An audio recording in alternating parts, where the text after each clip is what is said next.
एक बहुत अच्छा पॉइंट है इसमें आगे कि बाहर की सुंदरता भी तुम्हारे दिमाग को फ्रेश रखने के लिए काम आती है।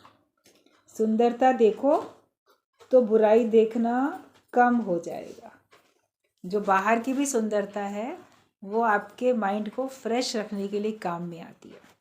कभी आप कहीं किसी बगीचे में जाओ, किसी और जगह जाओ, बहुत सुंदर है, तरह तरह के सुंदर फूल हैं, गार्डन बड़ा अच्छा है, बाहर की है ना सुंदरता वो तो, लेकिन उसको देख के मन कितना तरोताज़ा हो जाता है, कितना मन खुश हो जाता है। कभी प्रकृति के बीच में जाओ, पेड़ पौधे घास पहाड़, कहीं कुछ कहीं कुछ, वो सारी सुंदरता कितनी संसार में बिखरी हुई है, उसको देखो तो मन कितना खुश हो जाता है। कहीं आप सड़क पे निकल जाओ, रास्ते में भी अगर आपको कोई घर किसी का कोई बड़ा सुंदर सा दिखता है बाहर से, अच्छा सा सुंदर सा घर है, बड़ा उसका कलर अच्छा है या उसमें उसका डिज़ाइन अच्छा है, आर्किटेक्ट ने बड़ा अच्छा सुंदर बनाया और उसको अच्छे से लोगों ने बाहर से भी डेकोरेट किया हुआ है, कहीं गमले लगे, कहीं कुछ, पता नहीं किसका है, आप नहीं जानते, लेकिन उसको देख के मन कितना खुश हो जाता है, कितना सुंदर घर है। बनावट सबकी कितनी अच्छी होती है। कहीं कहीं आप दूसरे कंट्री में चले जाओ या दूसरे स्टेट में चले जाओ तो हर जगह पे घरों की बनावट भी फ़र्क होती है। पहाड़ी इलाके में आप जाओ, घर की बनावट फ़र्क है। कहीं आप जम्मू कश्मीर कहीं उधर चले जाओ, वहाँ के घरों की बनावट अलग है। हिल्स में जितना ऊंचाई पे जाओ तो उनकी पहाड़ों में घर की बनावट फ़र्क होती है, क्योंकि इतनी बर्फ़ वगैरह पड़ती है तो उसके हिसाब से उनको अपनी छतें उस तरह से बनानी पड़ती हैं ताकि अगर बर्फ़ गिरे तो आसानी से पिघल के नीचे गिर जाए, बहुत ज़्यादा देर तक टिकी ना रहे। तो अलग अलग तरह से बनते हैं। साउथ में जाओ तो वहाँ का बनाने का तरीका अलग है, वहाँ के मंदिर, वहाँ के घर, और भी हर जगह पे। तो कहीं कहीं पे जाओ तो घरों की बनावट भी फ़र्क होती है, और बाकी तो हर जगह पे हर सिटी में सब लोग अच्छे अच्छे आर्किटेक्ट से अपने अपने घर बाहर से सुंदर अच्छे से बनाते हैं। तो वो सुंदरता देखकर मन कितना खुश होता है। बाहर से भी किसी सुंदर व्यक्ति को देखो तो मन खुश होता है, भले चाहे बाद में आप देखोगे उसका मन कैसा है। बच्चा सुंदर सा होता है, लड़की लड़का कोई बहुत सुंदर सा व्यक्ति जाता होता है तो उसको देख के भी मन खुश होता है, और इसीलिए हर व्यक्ति अपने को सुंदर बनाने में बाहर से लगा भी रहता है। हर एक कोई यही चाहता है कि आँखों से देखें तो बड़ी अच्छी चीज़ देखें।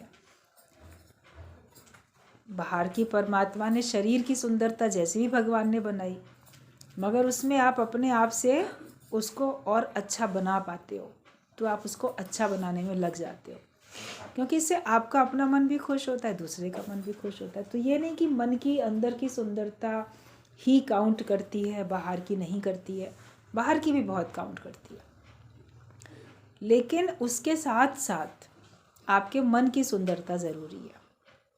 मन सुंदर हो जाता है किसी का, तो अगर मान लो उसका तन इतना सुंदर नहीं है और मन उसका बहुत सुंदर है, आप जब उसके संपर्क में आते हो, उसके विचार पता चलते हैं, तो उन विचारों से आप प्रभावित होते हो, क्योंकि उसके विचार सुंदर हैं और उसका मन बड़ा भोला, मन बड़ा सरल, मन में कोई हेरा फेरी नहीं, मन बिल्कुल शुद्ध है। जब आप उसके मन को टटोल के देख पाते हो तो देखते हो इसके मन में तो कोई राग द्वेष नहीं, इसके मन में किसी के लिए नफरत नहीं, इसके अंदर मन में कोई लोभ लालच नहीं, कोई स्वार्थ नहीं, ये कितना शुद्ध है अंदर से, तो वो आपको कितना अच्छा लगने लगता है। फिर अगर विचार जानो तो उच्च कोटि के विचार हैं, ज्ञान के विचार हैं किसी के पास, तो वो उसको जीवन को सुंदर बनाते हैं। किसी के कर्म बड़े सुंदर होते हैं, अच्छे होते हैं। जब मन अच्छा है तो आप काम भी अच्छा करते हो, मन खराब है तो काम भी आपके खराब होते हैं, वो भी आप गलत गलत कर्म बदकर्म करते हो। तो कर्म मनुष्य के देखता है व्यक्ति, इसने क्या किया, तो वो जो उसका कर्म है वो उसको सुंदर बनाता है। शब्द कौन से बोलते हैं, वाणी क्या है हमारी, अगर हम बोलते बड़ा अच्छा है, हर एक के साथ मिठास से बोलते हैं, प्यार से बोलते हैं, मान सम्मान के साथ बात करते हैं, किसी को भी रिस्पेक्ट दे के बात अगर करते हो तो आप देखोगे कि सब लोग आपको बहुत सुंदर समझेंगे, सब आपको बहुत अच्छा समझेंगे, क्योंकि आपने सबको रिस्पेक्ट दे के बात की, किसी का भी आपने अपमान नहीं किया। हर एक के साथ, चाहे वो कोई भी हो, अजनबी हो, जानकारी का हो, आपका सर्वेंट हो, आपका वर्कर हो, आपसे पोस्ट में बहुत कम हो, मगर हर एक को अगर आप रिस्पेक्ट दे के बात करते हो तो उससे वो व्यक्ति आपको देखते ही खुश होता है। तो वो ये सब चीज़ें हमें सुंदर बनाती हैं। केवल शरीर की सुंदरता वो अपने आप में है, मायने रखती है, मगर उसके साथ साथ अगर हम अपने को मेकअप करके या गहने पहन के, अच्छे कपड़े पहन के अपने को सजाते संवारते हैं कि हम इससे सुंदर लगेंगे, उसके साथ साथ अगर हम अपने व्यवहार में ये सारी बातें लाते हैं तो हम कितने सुंदर लगते हैं, तब हम कितने अच्छे लगते हैं। और तब हम हर एक के, अपने भी मन को और हर एक के मन को फ्रेश रख पाते हैं। आपको देखते ही दूसरे का मन फ्रेश हो जाता है। कोई उदास था, मायूस था, डिप्रेशन में था, कोई था, लेकिन आप मिलने गए तो आपको देखते ही उसका मन एकदम खुश हो जाता है, तरोताजगी से भर जाता है, क्योंकि आपने अपने आप को हर तरह से सुंदर बना लिया। ज्ञान से हम हर तरह से अपने को सुंदर बना पाते हैं। और अगर हम सब तरफ सुंदरता देखते हैं, बिखरी तो पड़ी है, मगर हम देखना सीख जाएं। जब मन आपका अच्छा होगा तभी तो बाहर अच्छाई देख पाओगे। जब मन आपका सुंदर होगा तभी आप बाहर सुंदरता देख पाओगे। तो जब हम सुंदरता देखते हैं तो हमारा बुराई देखना कम हो जाता है। फिर हमें कुरूपता नजर नहीं आती, हमें सुंदरता ही नजर आती है। आपने कभी सोच के देखो, फिर आपको लगेगा नहीं चलो ठीक है, ये भी जैसा बना है वो भी ठीक है, क्योंकि हमने अपने अंदर सुंदरता भर ली। चारों तरफ कितनी भी थी, मगर सबसे अधिक हमारी आँख में थी सुंदरता, तभी तो हम बाहर सुंदरता को देख पाए। अगर हमारी नज़रों में ही नहीं होती तो हम कैसे देख सकते थे? बाहर की सुंदरता हमको दिखती नहीं अगर हमारी अपनी नज़रों में नहीं होती। अपने अंदर की भावना को हम सारी सृष्टि में फैला देते हैं। जैसे कलई करने वाला थोड़ी सी कलई लेके बहुत सारे बर्तनों को चमका देता है, बहुत सारे बर्तनों पे कलई कर देता है। तो उसने तो अपने हाथ से थोड़ी सी ली और सब कितने सारे ढेर के ढेर बर्तनों को उसने चमका दिया, कलई कर दिया। ऐसी एक थोड़ा सा विचार अच्छाई का, सुंदरता का, वो लेके हम सारी सृष्टि में जब एक दृष्टि डालते हैं तो हमको सारी सृष्टि सुंदर नजर आती है। अपनी ही अच्छाई से सब तरफ अच्छाई भरो, और वो हमारे अंदर अच्छाई का खजाना खान है सबके अंदर। बोलते हैं कि सूना सखना कोई नहीं, सबके भीतर लाल। सबके अंदर वो भगवान छिपा है, सबके अंदर वो अच्छाई छिपी है। लेकिन जो मूर्ख व्यक्ति होता है, मूर्ख गंड खोले नहीं, कर में भयो कंगाल। जो मूर्ख व्यक्ति है वो उस गांठ को खोलता नहीं है, और अपने हाथ में होते हुए भी चीज़, खजाना होते हुए भी वो कंगाल बन के घूमता है। गुरु वो गांठ खोल देता है, वो खजाना खोल के दिखा देता है, वरना सारी ज़िंदगी वहीं रहते हैं और भिखारी बन के रहते हैं। बहुत पुराना एक दृष्टांत है। एक भिखारी था, एक जगह बैठ के भीख मांगता था, लगातार वहीं बैठता था, उसका वो जगह ही थी, वहीं बैठा रहता था, वहीं भीख मांगता था। बूढ़ा था, पुराना, काफ़ी समय उसका बीत गया था, आखिरकार शरीर का अंत हो गया। तो सब आसपास के जितने भी दुकानदार थे, जहाँ वो बैठता था, वहाँ जो लोग थे, उन्होंने फिर उसका अंतिम संस्कार करने के लिए सब तरफ चलो लेके गई गाड़ी, उसका अंतिम संस्कार किया। जब ले जाने लगे तो बोले चलो ठीक है, जहाँ ये बैठता था वहाँ से भी थोड़ी मिट्टी खोद लें, इतने साल से यहाँ पे भीख मांगता था, थोड़ी यहाँ से भी इस मिट्टी को खोद के ले जाएं, वो भी शमशान में इसके उधर डाल देंगे। और जब खुदाई की, थोड़ी सी ही खुदाई की, तो देखा नीचे एक घड़ा है। उसको खोला तो उसमें सोने की मोहरें थी। सब लोग कितना आश्चर्य करने लगे। कहते इस व्यक्ति को पता ही नहीं था कि जहाँ ये बैठा है इसी के पास में इतना खजाना है। अगर इसने जीते जी उसको जान लिया होता, देख लिया होता, तो भीख मांगने से छूट जाता। अब अफसोस, सारी ज़िंदगी भीख मांगता रहा, मगर जहाँ है वहाँ का पता ही नहीं था चूँकि, इसलिए उसने उसको प्रकट नहीं किया, उसको पाने का प्रयास ही नहीं किया। हर एक के पास ऐसे ही खजाना है, प्रेम का खजाना, ज्ञान का खजाना, अच्छाइयों का खजाना हर एक के पास है, लेकिन वो जानते ही नहीं है। दूसरी तरफ देखते हैं, बाहर देखते हैं, दूसरे से पाना चाहते हैं, वो देगा मुझको मान सम्मान, वो देगा मुझे प्रेम, वो करेगा मेरी मदद, हम दूसरे से पाना चाहते हैं। लेकिन जब सच्चा गुरु जीवन में मिल जाता है, वो हमारे ही अंदर के खजाने को खोल के दिखा देता है कि मान ना मान तू है भगवान, तू क्या नहीं है, तेरे अंदर क्या नहीं है, तेरे अंदर माल खजाना, सब कुछ तुम्हारे अंदर है। ना कोई जाए ढूंढने देश बेगाना, कोई दूसरे देश में ढूंढने नहीं जाओ, दूसरे से नहीं चाहो आनंद, शांति, सुख, प्रेम, मदद, कुछ भी दूसरे से नहीं मांगो, क्योंकि वो तुम्हारे पास पहले ही है।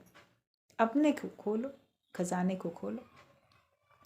जो ऊपर की परत आ जाती है, जिससे हमको ज्ञान का, प्रेम का, ये सब खजाना नहीं दिखता है, आवरण है, बहुत सारे हमारे अंदर के ख्याल हैं, विचार हैं, अज्ञानता के कारण, देहाध्यास के कारण, उनको सबको गुरु मिटाने में लगा हुआ है। रोज़ रोज़ देखो हमारी कितनी सफाई होती है। रोज़ रोज़ गुरु का वचन हमको एक फिर से सोचने पे मजबूर करता है कि वाकई अभी अपने स्वयं से हमको कितनी मेहनत करनी है। और फिर हम ठान लेते हैं कि सच में हमको इतनी मेहनत करनी है, और करते भी हैं। अपनी कमी दिखने लग जाती है। पहले हम लोग को अपनी कमी नहीं दिखती थी, लगता था हम तो पूर्ण हैं, हमको तो सब कुछ आता है, हम तो बहुत कुछ हैं, लेकिन अपनी कमी नहीं दिखती थी पहले। और अब हमको अपनी गलती का एहसास होता है, यहाँ भी मेरा अहंकार था, यहाँ भी मेरा स्वार्थ था, यहाँ भी मेरा देहाध्यास था, यहाँ मेरी चाह थी, कहाँ हमारी क्या गलती थी, वो हम अब समझ पाते हैं। पहले समझ नहीं पाते थे। क्यों समझ पाते? क्योंकि सत्संग में आते आते हमारा विवेक जागृत हो गया, सही गलत की हमको पहचान मिल जाती है। बच्चों को सही गलत की पहचान नहीं मिलती तो वो गलती करते जाते हैं। कई बार बड़े लोग सुजाग नहीं करते हैं, बच्चों की ज़िद पे बच्चों की फरमाइशें पूरी करते हैं, और कभी उनकी फरमाइशें पूरी ऐसी करते करते उनका अपना नुकसान हो जाता है। और फिर बड़े होके वो सोचते काश हमारे माता पिता ने हमको पहले ही सुजाग कर दिया होता तो हम आज ऐसे नहीं होते।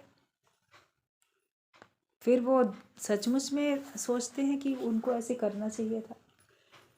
तो बड़े लोगों का काम है ना, कि छोटे बच्चे हैं या जो भी उम्र में छोटे हैं, अभी अनुभव नहीं है, नासमझ है, तो उनको समझ दें, सही समझ दें। जहाँ पे सख्ती कर सकते हैं वहाँ पे सख्ती करो, जहाँ पे प्रेम से आप समझा सकते हो वहाँ पर प्रेम से समझाओ। ये बड़ों का काम है, तभी हर एक के जीवन में से अज्ञानता दूर होगी। गुरु भी जहाँ पे सख्ती करनी होती है, सख्ती करके हमसे अज्ञानता की बातों से हमको छुड़ाते हैं। जहाँ प्रेम से हमको आगे बढ़ाना होता है वहाँ प्रेम से बढ़ाते हैं। सभी कुछ तो होता है। देवी माता के हाथ में कितने सारे हथियार होते हैं। अगर 8 भुजाएं हैं तो 8 भुजाओं में कितनी सारी चीज़ें होती हैं। भगवान के भी, विष्णु भगवान के अगर 4 हाथ दिखाए जाते हैं तो उनमें 4 तरह की चीज़ें होती हैं, अलग अलग। अस्त्र शस्त्र भी होते हैं, लेकिन कहीं फूल भी होता है। केवल अस्त्र शस्त्र थोड़ी होते हैं, कोई पुष्प भी तो होता है, कोई फूल भी तो होता है हाथों में, कहीं आशीर्वाद भी तो होता है। मतलब सभी कुछ है, गुरु के हाथ में भी सभी कुछ है। वो जिस समय जिस चीज़ की ज़रूरत है उसी का इस्तेमाल कर लेता है। जिस चीज़ का भी वो इस्तेमाल करता है हमारी उन्नति के लिए, हमारे भले के लिए, तो फिर हम देखें कि हम कोई शिकवे शिकायत में नहीं पड़ेंगे, और हम देखेंगे कि हमारा जीवन अच्छा बनता चला जाता है। कोई तुम्हारा गुरु कब है कब है वो तुम्हारा गुरु? केवल तुम्हारे कहने से गुरु थोड़ी हो गया। ये मेरे गुरु हैं, हमारे गुरु जी आए हैं, ये हमारे गुरु हैं, हम इनसे ज्ञान सुनते हैं। या ये मेरे गुरु हैं, मैंने इनसे ना कोई मंत्र लिया है। हमारे तो कुल गुरु हैं, वो पूरा खानदान उन्हीं से जाके मंत्र ले लेके आता है। कोई कैसे कोई कैसे, हमने उनको गुरु मान रखा है, अपने मन से ही मान लेते हो। कोई मूर्ति को भी कह देते हैं किसी को कि हमने इनको अपना गुरु मान रखा है। आपने कह दिया तो क्या आप गुरुवान हो गए? और कोई भी तुम्हारा गुरु कब है? मान लो गुरु भी कह दे कि हाँ मैं तुम्हारा गुरु हूँ और तुम मेरे शिष्य हो, वो भी स्वीकार कर ले मान लो, उसके बावजूद भी आपका गुरु तब तक आपका नहीं हो सकता। तब तक मत कहो कि कोई मेरा गुरु है, जब तक आप उसके दिए हुए शिक्षाओं पे, उसके दिए हुए ज्ञान पे चलते नहीं। वरना तो कहने के लिए बहुत लोग कहते रहते हैं। तो जब आप उसकी शिक्षा पे चलो तभी मानना कि वो मेरा गुरु है, वरना ऐसे तो केवल दिखावा हो जाता है। कह दिया कि हाँ वो मेरा गुरु है, चलते हैं उसी तरह से अज्ञान में। कितने सारे अपने देश में, हिंदू धर्म में जितने भी लोग हैं, तो वो लोग कोई किसी को गुरु मान के बैठे, ये मेरा गुरु, ये मेरा गुरु, ये मेरा गुरु। लेकिन उसके बावजूद भी सब में अज्ञानता अभी बची हुई है, अभी देहाध्यास बचा हुआ है, अभी उनके कर्म अच्छे नहीं हुए। क्यों? जब वो गुरुवान है तो उनका अज्ञान चला जाना चाहिए, ज्ञान की रोशनी आनी चाहिए। गुरु तो क्या करता है? वो हमको अंधेरे से रोशनी में लाता है। शाब्दिक अर्थ जब लोग बताते हैं ना, गुरु मतलब गु से गुफा, र से रोशनी, गुफा से रोशनी में लाएगा तो वो गुरु है। तो अपने अंदर देखो, अज्ञान का अंधेरा दूर हुआ, ज्ञान की रोशनी आई, तो तुम कैसे कह देते हो तुम गुरुवान हो? हमने फलाना गुरु कर रखा है। सत्संग में भी अगर किसी को बोलो आओ बैठो सुनो, नहीं नहीं हमारा तो फलाना गुरु है, हम तो उसी को ही मानते हैं। और फिर देखो तो पूरी तरह से अज्ञानी है, ना उनके कर्मों से ज्ञान झलकता है, ना उनके आचरण से, ना वाणी से, ना विचार से, रह रहे हैं उसी तरह से। बस अपना एक धारण कर लिया, गुरु मंत्र ले लिया, गुरु दक्षिणा दे दी, दीक्षा ले ली, यही सब होता रहता है। तो क्या वो गुरु तुमने धारण किया तो तुम्हारे अंदर का अज्ञान का अंधेरा दूर हुआ?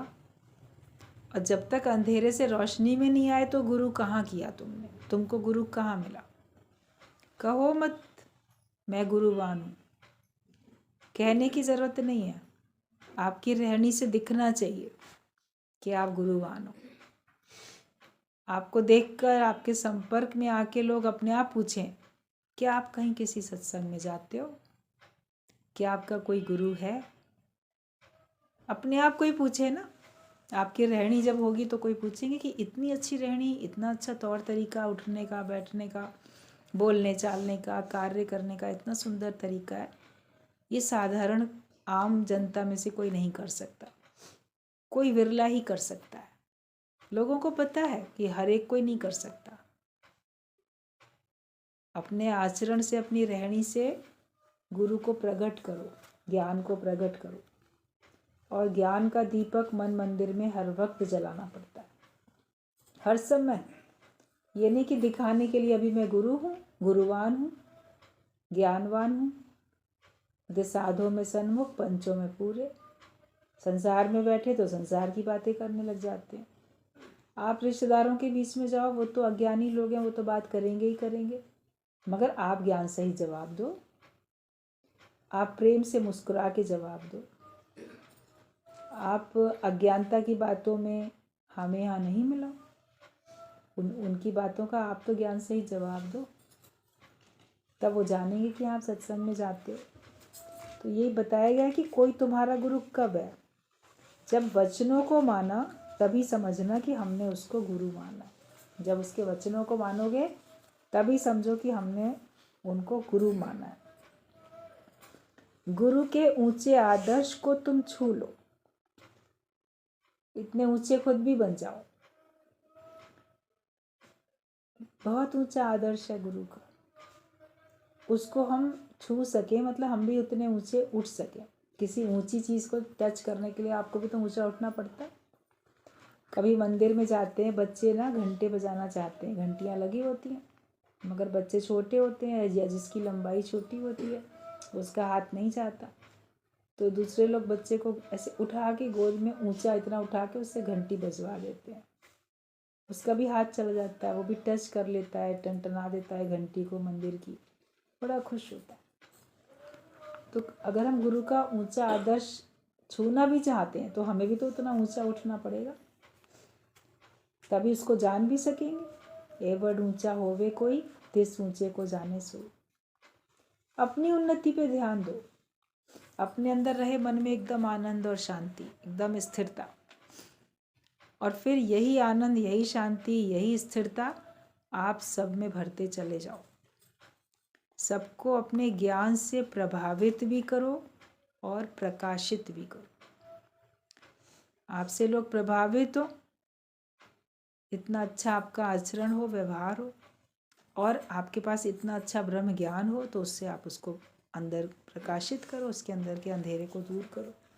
ये कार्य हम लोग को सबको निरंतर करते रहना है। ये नहीं कि थोड़ा करा फिर छोड़ दिया, लगातार लगे रहना, अंतिम श्वास तक लगे रहना। अपने अंदर इसी भावना में तभी हम रह पाएंगे, तभी हम श्वास श्वास सिमरो गोविंद कर पाएंगे। वरना केवल भजन तो कर लेंगे मगर श्वास श्वास सिमरो गोविंद हम कर नहीं पाएंगे। तो गुरु का बड़ा ऊंचा आदर्श है, उसको छू लो। कहा जाता है कि चरण साध के धोए धोए पी और अर्प साध को अपना जी, ये उसमें लाइनें आती हैं ग्रंथ में। तो उससे लोग क्या थोड़ी से, जब विवेक खुला नहीं होता है तो शब्द को पकड़ लेते हैं कि चरण साध के धोए धोए पी। तो जो भी कोई अपने को साधु दिखाएगा, बताएगा, अपने को गुरु बताएगा, या आप उसको गुरु मानोगे, तो उसके चरणों को धो के, अब वो पानी चरणामृत बन गया वो तो चरणामृत के थोड़ा थोड़ा पानी सब पी लेंगे। बड़ी अज्ञानता पहले बहुत थी, अभी तो शायद जागृति आ चुकी होगी लोगों में, मगर अभी भी इस देश में अज्ञानता बहुत है। वो उसी में ही बस शब्दों को ही पकड़ के रहते हैं। लेकिन सच्चे जो संत होते हैं वो बताते हैं कि चरण साध के धोए धोए पी का मतलब है वचन साध के धोए धोए। चरण का एक मतलब वचन भी होता है। जब संस्कृत भाषा में देखोगे तो जानोगे। और वैसे भी बातचीत में भी आता रहता है प्रथम चरण, द्वितीय चरण, पैराग्राफ को बोलते हैं कि ये पहले एक चरण में ये काम पूरा हो जाएगा। सरकारी योजनाओं में भी होता है कि प्रथम चरण में ये कार्य पूरा हो गया, दूसरे चरण में ये कार्य, मतलब एक फिक्स जो उन्होंने बना लिया था उसको पूरा कर लेना। तो ये एक पैराग्राफ को प्रथम चरण, द्वितीय चरण ऐसे आता रहता है। तो चरण मतलब कि जहाँ शब्द है, पैराग्राफ में तो शब्द होते हैं ना, वाणी होती है, लिखा होता है कुछ ना कुछ, तो उनको जो साध, जो गुरु है जिसने अपने मन इंद्रियों को साध रखा है, उसके मुख से जो भी वचन निकलते हैं उनको धोए धोए पी, मतलब कि अच्छी तरह से उसका मनन करो, अच्छी तरह से उसको जानो, समझो और फिर उसको धारण कर लो। जैसे कोई चीज़ को पहले ठीक से हम धो लेते हैं ना कि इसमें कोई धूल मिट्टी नहीं है, उसके बाद हम उसको खाते पीते हैं या उसको अपने इस्तेमाल में लेके आते हैं। तो ऐसे ही वचनों को पहले अच्छी तरह आप जांच लो, परख लो, ऑब्जर्व कर लो और फिर आप उसको अपने जीवन में धारण करो। तब हम अपने जीवन में समझ पाएंगे कि हमें गुरु मिला है और हम सचमुच में उसको सरेंडर कर सकते हैं, हम उसको अपना आप से समर्पित हो सकते हैं। लेकिन अपना भाव होता है समर्पण का भी अर्थ, कि गुरु को अर्प, साधु को अपना जी। तो अपने मन के विचार उसको बताओ, मेरे जी में जो आ रहा है मैं बताऊं, लेकिन वो उसमें भी शब्द कुछ ऐसा बोलना, पढ़ना, सुनना हो जाता है कि हम घर छोड़ के आश्रम में ही रह जाएंगे। वहीं रह जाएंगे। अर्पण कर दिया, तन मन धन सब अर्पण कर दिया। फिर गुरु चाहे जैसा कहेगा वैसे हम उसकी आज्ञा मानेंगे। सच्चे संत होते हैं, वो आपको ऊंचा उठाते हैं, आत्मा में टिकाते हैं, आपके तन मन धन का दुरुपयोग नहीं करते। लेकिन कई जगह पर दुरुपयोग होता हुआ भी दिखता रहता है।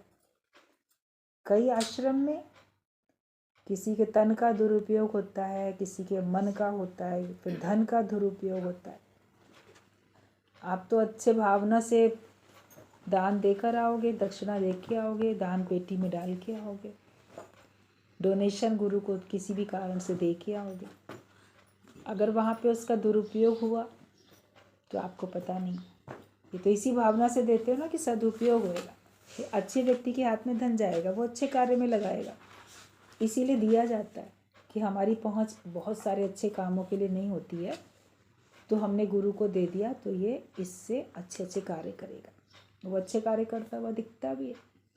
लेकिन कई संत ऐसे भी हैं, कई आश्रमों में उस पैसा फ्री का मिला, लोगों ने भावना से दिया, तो उससे अपना आराम करना, घूमना फिरना, अपने स्वयं के ऊपर उसका बड़ी अच्छी तरह से इस्तेमाल करना, या उसका कुछ और इस्तेमाल करना, जो कि दुरुपयोग कहलाता है। तो पता नहीं चल सकता। लेकिन गुरु को अपना जी सौंपो कि अपने मन के विचार दो गुरु को। जब आप अपने अंदर के विचार दोगे तो उसको वो शुद्ध करके देगा। हमारे अज्ञानता से भरे हुए विचार हैं, या हमारा कितना निश्चय हुआ, या हमने क्या समझा, जब हम अपने मुख से बताएंगे तो उसमें अगर कुछ थोड़ी सी कमी होगी तो उसको थोड़ा गुरु ठीक करके बता देगा ना, और उसको अच्छा कर देगा, और उसको थोड़ा सुंदर बना देगा और संवार देगा। इसलिए मन के ख्याल तो आते ही रहते हैं। मन जब तक आप जीवित हो तब तक तो मन में ख्याल आते रहेंगे। जड़ थोड़ी है, मुर्दा थोड़ी हो गए कि विचार नहीं आएंगे। आंखें कुछ देखेंगी, कान कुछ सुनेगा, तो भी हमारे अंदर विचार चलेंगे। न देखते हैं न सुनते हैं तो भी अंदर के जगत के कारण से विचार चलते हैं। अपने को कुछ मान के बैठ जाते हैं, उस कारण से विचार चलते हैं। जो मानोगे उस तरह के विचार चलेंगे। अगर अपने को गुरु मान के बैठे हो तो आपको शिष्यों के उन्नति के विचार चलेंगे। विचार तो चलेंगे, सत्संग की कैसे उन्नति हो, शिष्यों की कैसे जीवन की उन्नति हो। आप सांसारिक व्यक्ति अपने को मान के बैठे हो तो जो आपका अपना घर संसार है या जो बाहर का संसार है, कोई समाज सुधार का कार्य करता है, कोई कुछ करता है, तो जो जैसे अपने अंदर की जगत की होती है स्थिति, या जो हम अपने को मान के बैठे हैं उसी हिसाब से विचार चलते हैं।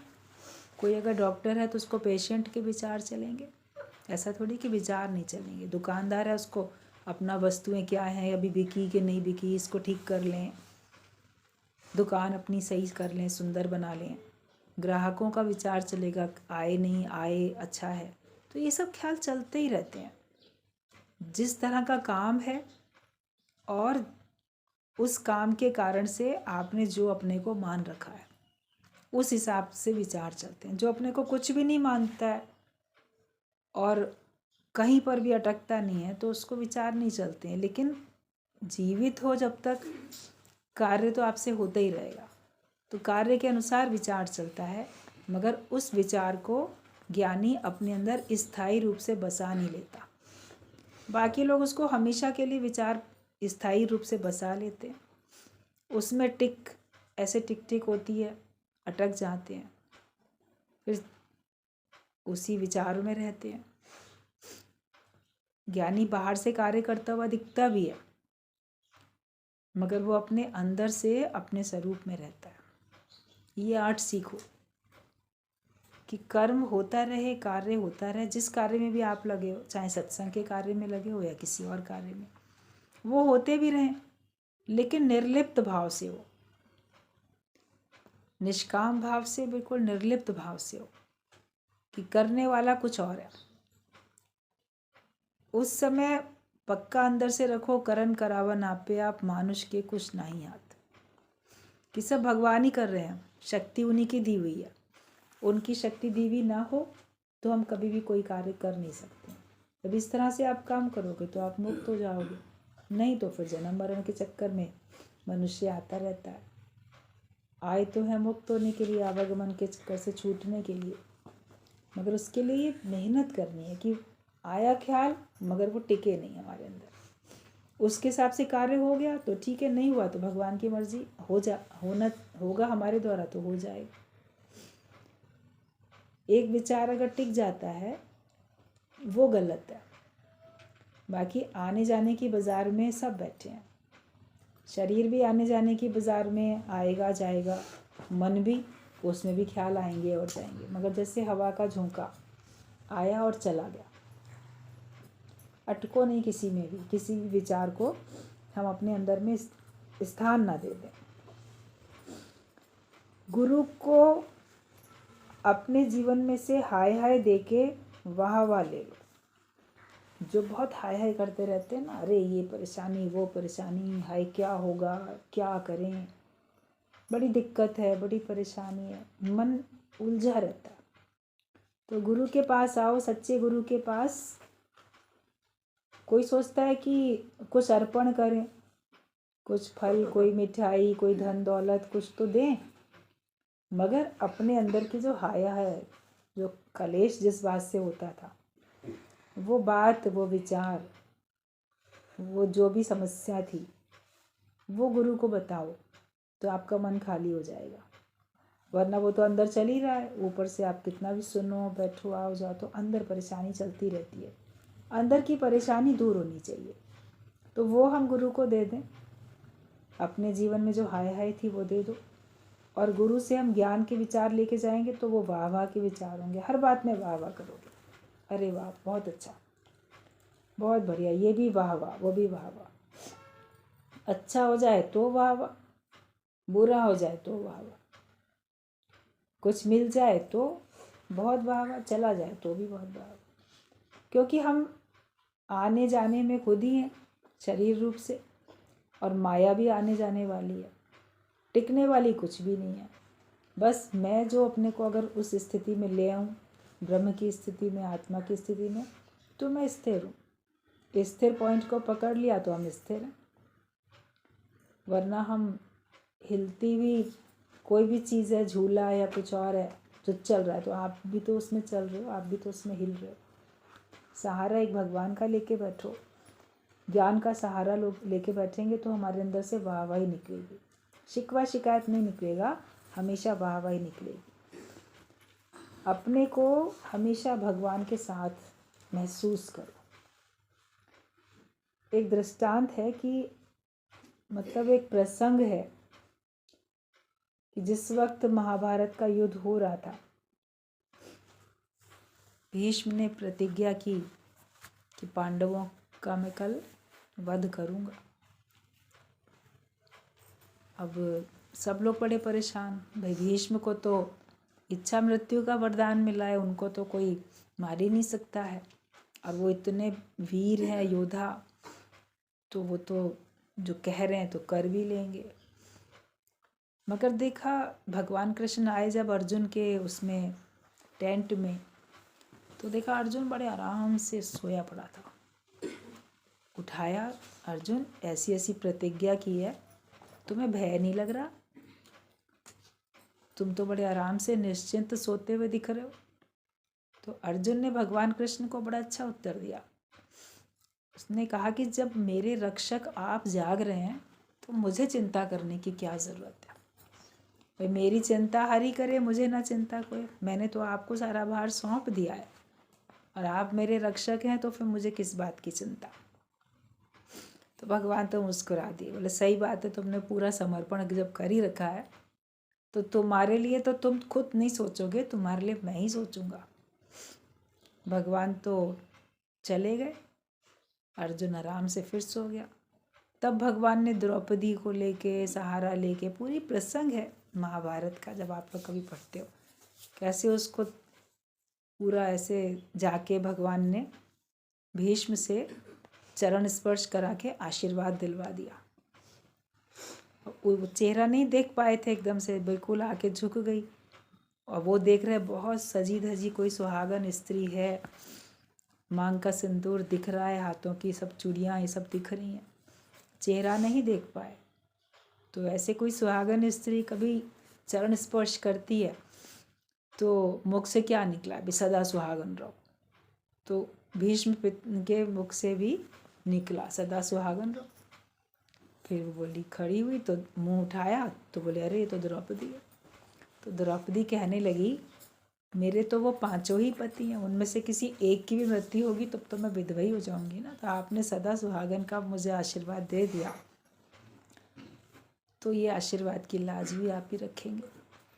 वो हंस दिए, कहते, ये बताओ तुम्हें यहाँ लाने वाला कहाँ खड़ा है? तुम जो आई हो, तुम वो छिपा हुआ कहाँ है? वो वाकई बचपन से चोर है, छलिया है, वही तुम्हें इधर ला। समझ गए भगवान कृष्ण की ही युक्ति है। तो भगवान कृष्ण भी आ गए। वो बाहर ही छुपे हुए थे, टेंट के बाहर ही, और उसको भेज दिया अकेले। तो भगवान ने तो युक्ति की, क्योंकि उसने हमेशा भगवान को अपने अंग संग समझा। और अब सौंप दिया इस जीवन का सब भार तुम्हारे हाथों में। जो सारा भार भगवान के हाथों में सौंप देता है तो भगवान उसकी रक्षा भी करते हैं, हर प्रकार से रक्षा करते हैं। हम विश्वास करके बैठे, विश्वासी का बेड़ा पार होता है। कहीं किसी की रक्षा होती हुई न दिखे तो भी बोलो भगवान ने उसकी रक्षा की। आपको दिख रहा है कि रक्षा नहीं हुई, लेकिन उसने उस माया से, उन कष्टों से उसको बचा लिया जो वो झेल रहा था। बोलते, इस जीवन में मिलो ना मुझको तो मरण में मुझको ले लो राम। जैसे भी हो भगवान की शरण में ज्ञानी रहता है, भगवान का भक्त भगवान की शरण में रहता है। तो हर समय ये समझो कि भगवान मेरे साथ है, तो फिर आपका कभी बाल बांका नहीं हो सकता। आपकी प्रसन्नता हमेशा आपके साथ बनी रहेगी और आप हमेशा वैसे ही तरोताज़े रहोगे और आपको देख के भी लोग प्रसन्न होते रहेंगे। खुश रहो और सबको खुश रखो।